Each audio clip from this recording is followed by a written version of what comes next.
شفیق صاحب کا کراچی سے وہ پوچھتے ہیں قربانی کا جانور خریدنے کے بعد گھر لاتے ہوئے گاڑی کے اندر پچھلی ٹانگ زخمی ہو گئی ہے،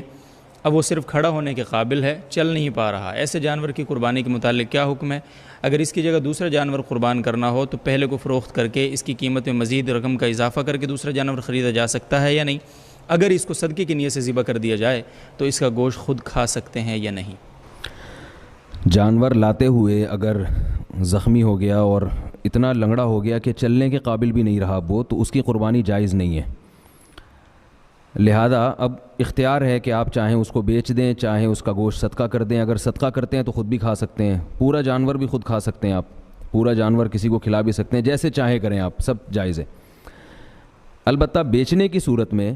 اگر آپ نے اس جانور کو بیچ دیا تو نیا جانور جب آپ لیں گے تو آپ کو جو اس میں نفع ہوا ہے، یعنی جانور آپ یا تو اتنی ہی قیمت کا لیں جتنا میں آپ نے پہلا جانور بیچا ہے، اور اگر آپ اس سے کم قیمت پہ نیا جانور لیتے ہیں تو اضافی جو آپ کو نفع ہوا ہے وہ نفع آپ کو صدقہ کرنا پڑے گا۔ یہ جو میں نے حکم بیان کیا یہ مالدار آدمی کا ہے، یعنی اس آدمی کا حکم ہے جس پر قربانی واجب تھی، اور ایک غریب آدمی ہے جس پر قربانی واجب نہیں تھی، وہ اگر جانور لا رہا ہے اور جانور کی ٹانگ ٹوٹ گئی اور اتنی جانور زخمی ہو گیا کہ اب چلنے کے قابل نہیں ہے، تو غریب آدمی اسی جانور کو بھی قربان کر سکتا ہے۔ تو یہ مسئلہ ہے کہ جانور لاتے ہوئے اس میں کوئی ایسا عیب پیدا ہو گیا، لیکن یہ یاد رکھیے کہ اگر جانور کو ذبح کرنے کے دوران کوئی عیب پیدا ہو گیا، جیسے قصائی جب جانور گراتے ہیں تو بعض دفعہ اس وقت اس کی ٹانگ ٹوٹ جاتی ہے یا کوئی عیب پیدا ہو جاتا ہے، تو وہ بلا کراہت جائز ہے۔ گھر میں ابو اور بھائی کمانے والے ہیں اور کاروبار میں نقصان کی وجہ سے بھائی مقروض ہو گئے اور والد صاحب جاب کر رہے ہیں، کیا ہم پر قربانی فرض ہوگی؟ بھائی قربانی ہر ایک پر اس کے نصاب کے حساب سے ہوتی ہے۔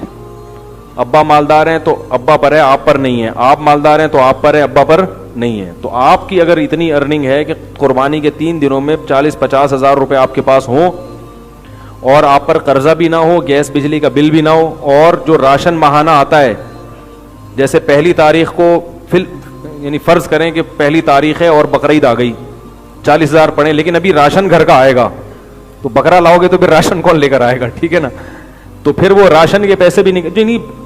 جو بنیادی خرچے ہوتے ہیں وہ نکال کے 40,000 یعنی 52.5 تولہ چاندی تقریباً 40,000 کی اتنے بچ رہے ہیں، تو پھر قربانی واجب ہے، ورنہ واجب نہیں ہے۔